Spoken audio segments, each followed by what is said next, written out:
প্রিয় নেটিজেন, এই দুনিয়া খুবই ক্ষণস্থায়ী একটা দুনিয়া। দুনিয়ার মোহে আমরা নিজেদের আচ্ছন্ন করে ফেলি। এই সংক্ষিপ্ত সফরে আমরা ভুলেই যাই মহান আল্লাহ তাআলা আমাদের কেন সৃষ্টি করেছে। আল্লাহ রাব্বুল আলামিন আমাদের শুধু ইবাদত করার জন্যই সৃষ্টি করেছেন। তিনি তার পবিত্র কালামে হাকিমে বলেন, আল্লাযী খলাকাল মাউতা ওয়াল হায়াতা লিয়াবলুকুম আইয়ুকুম আহসানু আমালা। সূরা মুলুকের দ্বিতীয় আয়াতে আল্লাহ তাআলা বলেন, আমি জীবন ও মৃত্যু সৃষ্টি করেছি এই কারণেই যে যাতে এইটা পরীক্ষা করতে পারি তোমাদের মধ্যে আমলের দিক দিয়ে কে সর্বোত্তম। আমরা নামাজ পড়ি না, রোজা রাখি না, ইবাদত করি না, অথচ আমরা সবসময় এই কামনা করি যেন আমরা জান্নাত পাই। আবার কেউ মারা গেলে সঙ্গে সঙ্গে তাকে বলে দিই যে রেস্ট ইন পিস, অর্থাৎ আল্লাহ তার জান্নাত নসিব করুক। কিন্তু ভাই, এটা কি আসলেই সম্ভব? জান্নাত কি আসলে এতই সস্তা?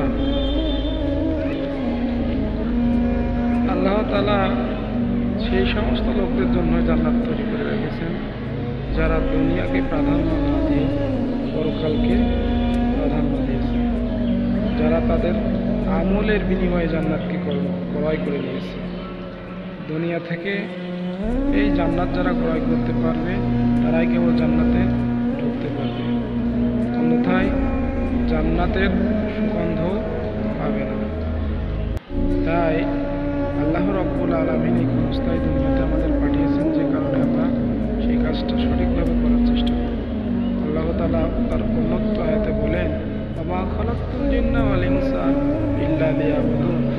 আমি কেবলই একমাত্র আমার ইবাদত করার জন্য মানুষ এবং জিন জাতিকে সৃষ্টি করেছি। আমরা এই দুনিয়ায় কিন্তু তার কাছে এই অঙ্গীকার করে এসেছিলাম যে আমরা দুনিয়ায় গিয়ে ভালো কাজ করব, কিন্তু আমরা সেই অঙ্গীকার ভুলে গেছি। আমরা এই ক্ষণস্থায়ী দুনিয়াকে, চাকচিক্যময় দুনিয়ার মোহে নিজেদেরকে ভুলে গেছি যে আমরা আমাদের করণীয় কি সেই সম্পর্কে আমাদের এখন আর মনে নেই। আল্লাহ তাআলা যেমন 8টা জান্নাত সৃষ্টি করে রেখেছেন, তৈরি করে রেখেছেন, তেমনিভাবে কিন্তু 7টা জাহান্নামও তৈরি করে রেখেছেন। এত এত মানুষ শুধু জান্নাতেই যাবে না, জাহান্নামের লাকড়িও হবে।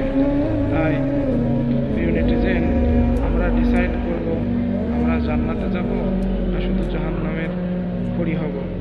আমরা অবশ্যই প্রত্যেকেই জান্নাত কামনা করি, শুধু কামনা করলেই হবে না, সেই সাথে জান্নাতে যাওয়ার জন্য যে কাজগুলো আমাদের জন্য অবশ্যই সেই কাজগুলো করার চেষ্টা করব। ইনশাআল্লাহ আমরা মুসলমান হিসেবে আল্লাহ যেহেতু আমাদের সৃষ্টি করেছে, আমাদের সর্বশেষ দুনিয়ার নিঃশ্বাসটুকু যেন আল্লাহর জন্যই হয়, এই কামনায় আজকের মতো বিদায় নিচ্ছি।